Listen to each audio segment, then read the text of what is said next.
মানুষজন আছে, আছে না?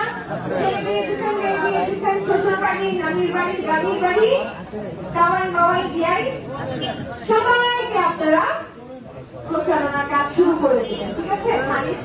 কেন শুরু করবেন? এটাকে আমাকে এমনি বানানোর জন্য না, আপনাদের নিজেদের ভালো থাকার জন্যই আপনাদের করতে হবে। কেন কেমনে ভালো থাকবে প্রশ্ন এটা, তুমি এমপি হলে আমরা কেমনে ভালো থাকবো, কথাটা এরকম না? আর আমিও এমপি কেন হইতে চাইতেছি, মূল কথা তো এমপি হওয়াটা না, মূল কথাটা কি আমাদের যেই শেরপুর সদর 1 আসনে কোনো কিছুই নাই, উন্নয়নের কোনো কিছু আছে? কিছু হলে আপনারা চিকিৎসার জন্য ময়মনসিংহ করতেন না? কিছু হলে কি আপনারা বিভিন্ন জায়গায় ময়মনসিংহের বিশ্ববিদ্যালয়ের সন্তানদের পড়াতে পাঠান না? তাহলে আমরা শেরপুরের মানুষ কি করি, বসে বসে ঘাস খাবো? আর কতদিন আমরা শেরপুরের মানুষজন খালি পাশের শহর, পাশের জেলায় ছোট ছোট বেড়াবো? আমাদের নিজেদের অস্তিত্ব লড়ার জন্য এবার আমাদের কাজ করতে হবে। তাহলে সেই অস্তিত্বটা কি?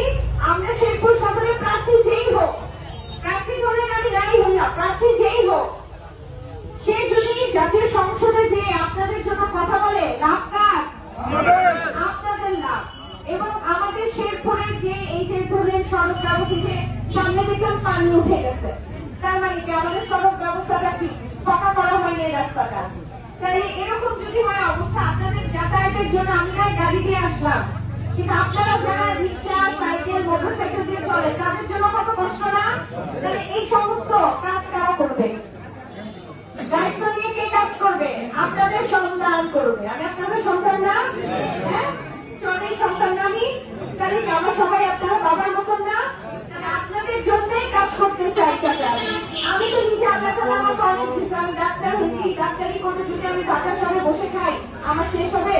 করবে না। কিন্তু ওই ডাক্তারি বাদ দিয়ে আমি আপনাদের কাছে ছুটে আসছি, কেন বলেন? এমন সেবা করতে চাই যেন সেই সেবার মধ্যে কোনো খাপ না থাকে, কোনো দুর্নীতি না থাকে। সেই সেবাটা করার জন্য আসছি, যেই সেবাটা হবে আমার শেরপুরের সর্বস্তরের সদরের মানুষের জন্য। এমন কোন সেবা করতে আসি নাই যে আরেকজনের জায়গা দখল করে তারপর 5-6 তলা বাড়ি বানাবো, গাড়ি করবো, সেই কাজ করার জন্য আমি বিয়ারটা আসি না। আমি আসছি আপনাদের জন্য কাজ করতে। আর আপনারা যদি চাইবেন করবো, আপনারা যদি বলেন না বিয়ারটা তুমি ছেড়ে যাও, আমি ছেড়ে দেবো। আর আপনারাই বলেন কি চান আপনারা? আমরা আছি।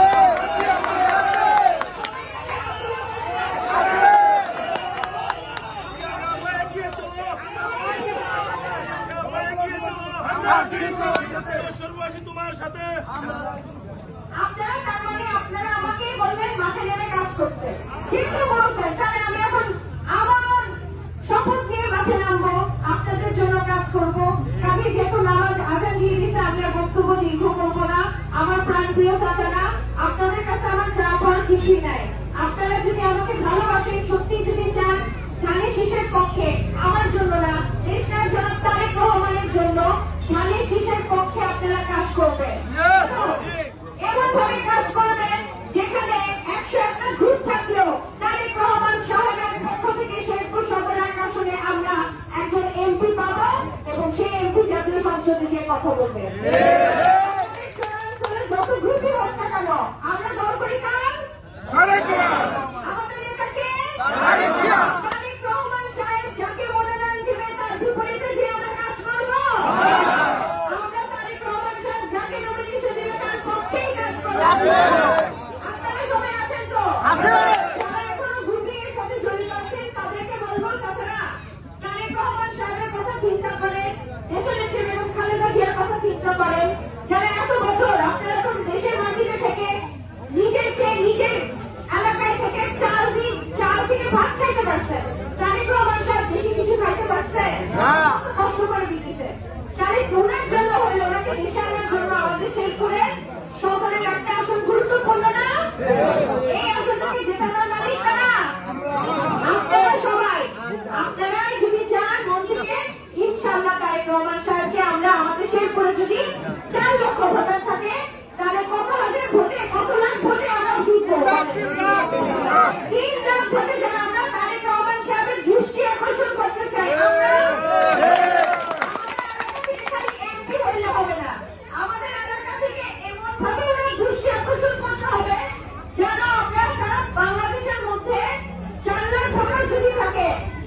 3.5 লাখ ভোট যেন আমরা ধানের শীষের পক্ষে পাই, তাহলেই আমরা সরকারি মেডিকেল কলেজ, হাসপাতাল, বিশ্ববিদ্যালয়, রেল লাইন যেতে পারবো, তাই না? সুতরাং বাংলাদেশের সব এলাকায় নির্বাচন কিভাবে হবে? আমাদের 2026 শেরপুর সদরের নির্বাচন তার থেকে অন্যরকম সুন্দরভাবে আরো দাপটের সাথে হবে, যেমনটা ছিল 2018 সালে। ঠিক আছে কিনা? ইনশাল্লাহ। তাহলে আপনারা ভালো থাকেন, সুস্থ থাকেন, আমার মা চাচিদেরকে সালাম দিবেন, তাদেরকে ভোটের দাওয়াত, ধানের শীষের দাওয়াত, এবং আপনাদের দাওয়াই মাওয়াই দিয়াই সবাই কিসের দাওয়াত দেবে? ইনশাল্লাহ। সবাই ভালো থাকবেন, সকলকে ধন্যবাদ। এবং এখানে আমার সামনে যারা ছাত্ররা আছেন সকলকে ধন্যবাদ শিরপুর ইউনিয়নের এরকম প্রোগ্রাম করার জন্য। সবাই ভালো থাকবেন। আসসালামু আলাইকুম।